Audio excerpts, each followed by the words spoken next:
Everything? Everything. I will record everything! Anyway, we're starting off where we left off. Chapter 3 of 30 H's. 30 H's. I like his better. Yeah, me too. I like mine better. Anyway. I never said which one of you was his, but okay.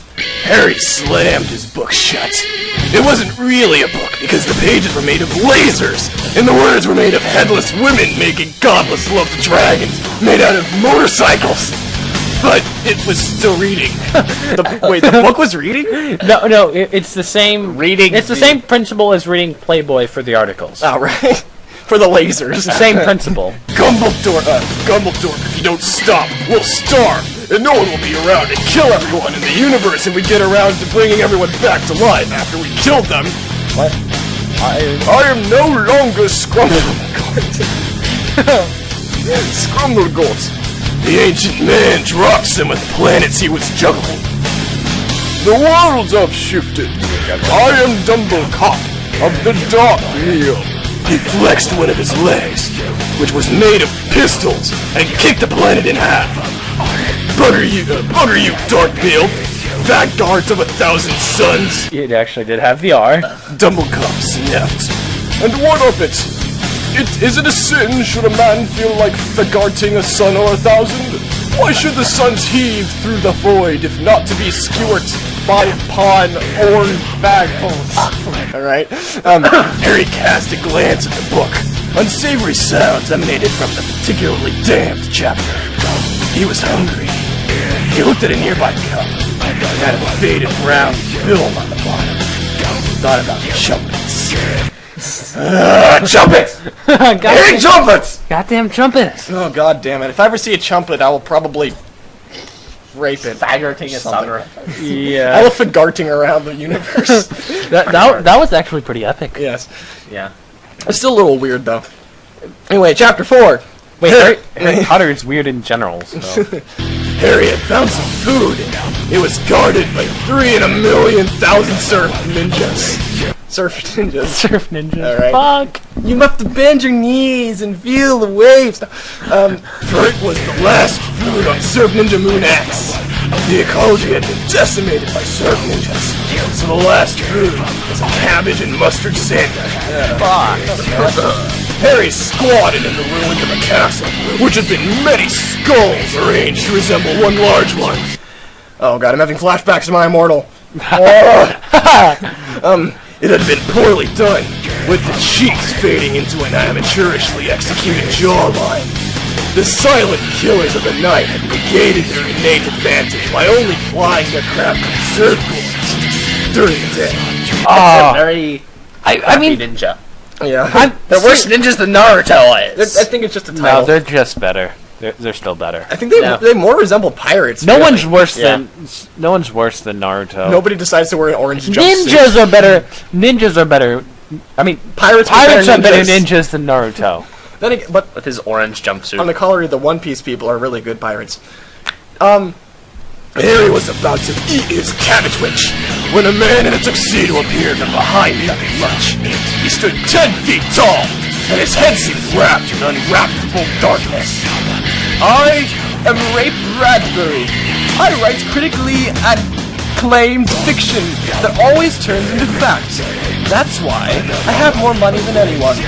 Harry dug a bit of cartilage out of his cabbage witch and continued chewing.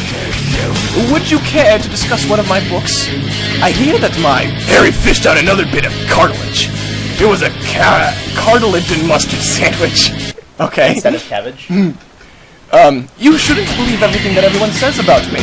I took a shower with my cousin once, and I have racist thoughts. A nibbit of yellow cartilage landed on Rape's shoe. He thought about his cousin. What? This is very profound, I think. Yes. Okay. Oh, short chapter. Here we go. Okay. The Inquisitors were torturing... Well, How did we get here? Oh, well, let's find out. The Inquisitors were torturing Harry. First, Ignatius used the rock. Okay. Then Billy asked Harry if he wanted to read his BDSM blog. Harry was so surprised that his pants flew right off. He wasn't. He was wearing women's underpants. What? The Inquisitors were wearing them too. They realized that they were all men of the Lord. Is this? I don't know. I totally didn't expect that to happen. Oh, long chop. But then again, nobody expects the Inquisition. Yeah. Well, it's not the Spanish Inquisition necessarily. I think it might be. I think those were the names of the people from the Spanish Inquisition. I know. Maybe. I don't know. I don't think so. Anyway, chapter who the fuck cares? Harry awoke in the throaty grumble of a rape ape. What? Not a rape ape, but the rape ape. The last of his kind after the subjugation of the rape forest. His people were once graced Canada. Their penile digits proudly grasping the visor as they swung through the night. There are hundreds of sweaty, sinuous dogs trailing them now sped in memory in the rape ape's watering eyes. I don't think penile means what he thinks it means. Probably not. As But who his can ocular ducts began to well with ancestral pride. bad on him. Yeah. So that happens when I'm reading this sort of thing. So too did the countless meaty members sprouting from the rape ape's every hairy inch. From his eye sockets, ear soles, even his calloused toes, penile, fun, cried you, birth and deluge. Penile is supposed to be something that has to do with the law, not with penises. Just for your information. He just invented a new definition of the word. Yes, I'm gonna request Webster add that to the dictionary right now. Harry observed this with consternation as he was tied to a table. Neither magic nor supercosmic strength would free him from his bonds. Had this creature access to an unknown material of deistic strength, or did the rape ape have a secret yet more baffling? Harry squinted so he could see the subatomic subatomic strings of the ropes. He began tossing antimatter with them with his mind as a group of children entered the rape ape's hiding place. They were well groomed and impeccably attired, and there were 5.8 of them, just enough to represent an array of genders and races that would leave no one unhappy save for the Eskimos. They were on their own as far as the rape ape was concerned.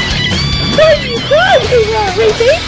Asked Child 3.2. Okay. The rape ape, unwilling to hide his greasy primate cock tears, hung its head, and gravity coaxed the eye-wangers down. It tied them together into a bow atop its head to be pretty for its guests. We are proud of this ligature, brother rape ape, said Child 4.6. What? I don't even know. The children surrounded Rape Ape, holding their hand, and began to sing. Harry was transfixed as he watched the children, gently swaying with the song, looking skyward. The little ones began to orbit the Rape Ape, who was convulsing, as though stricken by the seizure devil. As the song increased in tempo, the child's flesh bubbled and merged into a spinning wonder turbine. The fleshy canvas sprouted hair and groin dribbling, just like the Rape Ape, and sprayed confetti in disguise of past and future, setting the constellations aflame with the opalescence of perished rape escapes. The explosion of color and hair left Harry Potter alone and still bound. He thought about sandwiches and cousins. What about trumpets? One more to go! One more to go! Chapter last! Let's see if Bellatrix Potter and Seamus, or Bellatrix Seamus. Lestrange and Seamus Finnegan are introduced in this one. Seamus or Seamus? I don't care. Occasionally some people put it there without the H. Harry Potter awoke in a pit that reeked of hot sauce. He could feel viscous fluid under his fingernails, burning the tender skin. Everywhere were white bags bulging with foul product. So I guess 7 times 7 is foul. Yeah. They were diapers stuffed with chicken bones and hot sauce. Their foul odors blossoming in the muffled dark. Harry's nostrils begged his brain for mercy. He flew upward, away from the sauciness of his hunger fed. Harry ignored their lies, flying beyond the lips of his prison. He was in a laboratory with machines that had no purpose beyond blinking lights and soft tongues. Hello, my boy! You've made a father so good! Harry had flown out of the nose of an old man. This man wore a white coat, yet was drawn by the hand of an idiot. His voice came not from his mouth, but elsewhere, a sad attempt at humanity. You know you'll do so well. Now you choose! Actually, I think that was the old I don't care who it is anymore. The man reached into his coat and laid out 3 diapers, each brimming with the spicy bones of the nose rings.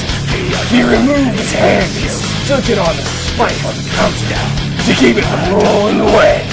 The diapers began to stir as creatures clawed out of bony wounds. Arrayed before Harry was a turtle, the reptilian body so frail that it seemed an afterthought to the shell. A bald weasel with toothpaste legs, and a wrinkled thumb in a glass of water. The old man's head called out of the spike. Everyone has one. Make your best friends for life. Harry drank the glass of thumb water and spat the thumb at the old man's head. What the hell? Oh my god. What did we just read? I don't know. Oh, I missed the days of carcass throwing and pre-mortal vampires on Mars and stuff. And groin saws. And groin saws. I relish the groin saws roar. He likes the first 2 chapters better. Yeah. Just a little. This is kind of like Neon Genesis Evangelion a little bit. Just not as Was good. Gynax involved in this by any chance? I don't think so. Okay. I can't be sure though. Yeah. You never be sure. Somewhere sadness in my heart. I feel the best thing I could do.